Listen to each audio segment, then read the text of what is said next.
Hello అండి, అందరూ ఎలా ఉన్నారు? బాగున్నారా? చాలా రోజుల తర్వాత వీడియో అయితే అప్లోడ్ చేస్తున్నానండి.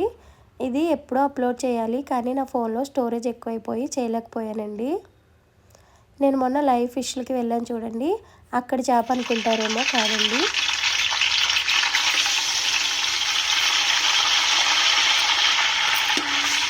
అంతకుముందు ఇది 4-5 డేస్ బ్యాక్ అనుకుంటుంది. అప్పుడు అంతకుముందు వండిన కర్రీ ఇది.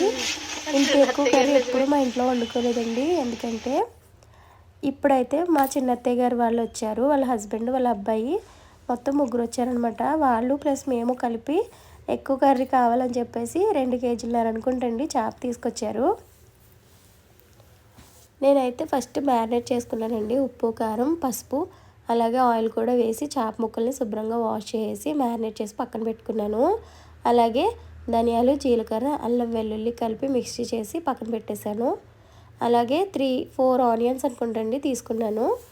వాటిని కూడా గ్రైండ్ చేసుకుని పక్కన పెట్టుకున్నాను. ఈ గిన్నె అయితే కూడా మాది కాదండి, మా అత్తయ్య గారు వాళ్ళ సామాను అంతా నరసాపురంలోనే ఉందంట. పక్కన అడిగి తీసుకొచ్చారు, కొంచెం పెద్దది కావాలని చెప్పేసి. ముందుగా అయితే ఆయిల్ వేసేసానండి. ఒక 10 టేబుల్ స్పూన్స్ దాకా అయితే ఆయిల్ పడుతుంది ఖచ్చితంగా, చేపల కర్రీ కాబట్టి. ఆనియన్ పేస్ట్, అల్లం వెల్లుల్లి పేస్ట్ వేసి బాగా వేయించేసుకొని పచ్చిమిర్చి కూడా వేసుకోవాలండి.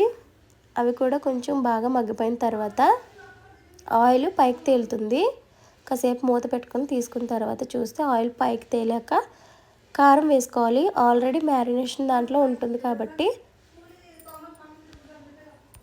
ఇందులో తగినంత కారం వేసుకొని నూనె పైకి తేలేదాకా ఉంచుకోవాలి. తర్వాత మ్యారినేట్ చేసుకున్న ముక్కల్ని వేసుకోవాలండి. చాలామంది చింతపండు పులుసు వేసిన తర్వాత అది ఇలా పొంగొచ్చిన తర్వాత వేస్తారు. అప్పుడు పులుసు ఎగిరిపోవడం వల్ల ముక్కలకి చింతపండు పులుసు పట్టదండి. అలా వండుతారు కానీ నాకు అలా నచ్చదు. కానీ ఒకసారి అలా కూడా ట్రై చేయాలి. అయితే ముందు ముక్కలు వేసేసుకున్నాక కాసేపు ఒక 2 మినిట్స్ సిమ్లో ఉంచుకోవాలండి మంట. ముక్క గట్టిపడుతుంది.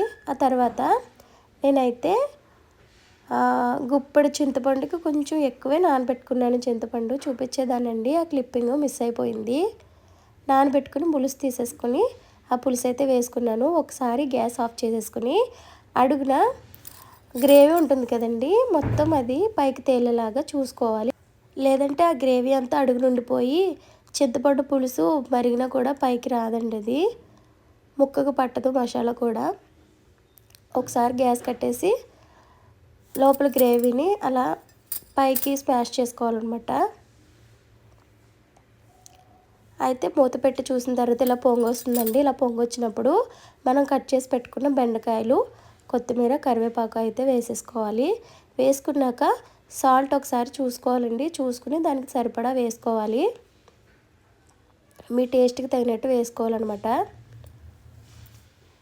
ఎక్కువ తక్కువ ఉంటే దింపేసి ముందు కూడా చూసుకొని సరిపోయిందా లేదా అని కొంచెం వేసుకోవచ్చండి సాల్ట్. కొంతమందికి అయితే ఉడికేటప్పుడు తెలీదు. ఆ తర్వాత మూత పెట్టేసి గ్యాస్ పెద్ద మంటలోనే పెట్టుకోవాలండి, చిన్న మంటలో పెట్టుకోకూడదు. ఎందుకంటే పెద్ద మంటలో పెట్టుకుంటే ఒక 5 or 6 మినిట్స్కే కర్రీ అయితే రెడీ అయిపోతుంది. చాలామంది ఎక్కువసేపు ఉడికించేస్తారండి, దానివల్ల ముక్క విడిపోయే ఛాన్స్ ఉంటుంది. ప్లస్ సప్పమడిపోతుంది కూడా, పెద్ద టేస్ట్ బాగోదు. కాసేపటికి ఇలా ఆయిల్ అయితే పైకి తేలాలండి. నేను కర్రీ వేసేసిన తర్వాత షాప్కి వెళ్ళిపోయాను. మా చిన్నత్తయ్య గారు కట్టేశారు, కానీ కరెక్ట్ వేలోనే కట్టారండి. బాగా అయితే వచ్చింది. హలో అక్క, మీరు ఎప్పుడు వీడియోస్లో చేపల పులుసే పెడతారా, ఇంకో కర్రీ పెట్టరా అని అడగండి. మేము ఎప్పుడైనా వండుకుంటే ఎక్కువ శాతం ఇదే వండుకుంటాం. అందుకే మనస్ఫూర్తిగా వీడియో కూడా దీన్నే తీయగలుగుతున్నాను. నేను ముందైతే మా వారికి పెట్టేశానండి, తర్వాత నేనైతే లాగించేసాను.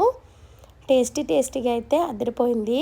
ఫ్యూచర్లో ఆ దేవుడి దయ తలిచి పెద్ద యూట్యూబర్ అయ్యే ఛాన్సే నాకు ఇస్తే కనుక నా ఫ్రెండ్స్, నా రిలేటివ్స్, నా బంధువులు ఎవ్వరూ కూడా, తెలిసిన వాళ్ళు ఎవ్వరికీ కాకుండా నన్నుగా గుర్తుపట్టే బయట సబ్స్క్రైబర్స్ నన్ను మీట్ అయినప్పుడు నా ఇంటికి తీసుకొచ్చాక ఫస్ట్ గుండా వాళ్ళకి పెట్టే తొలి ఐటెం ఇదేనండి, చేపల పులుసు.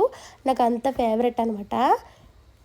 వాళ్ళు వెజ్ అయితే నేనైతే ఏం చేయలేను, వాళ్ళకి నచ్చిందే వండి పెడతాను. కానీ నాన్ వెజ్ అయితే ఇదే పెడతానండి. నచ్చితే కనుక లైక్ చేయండి.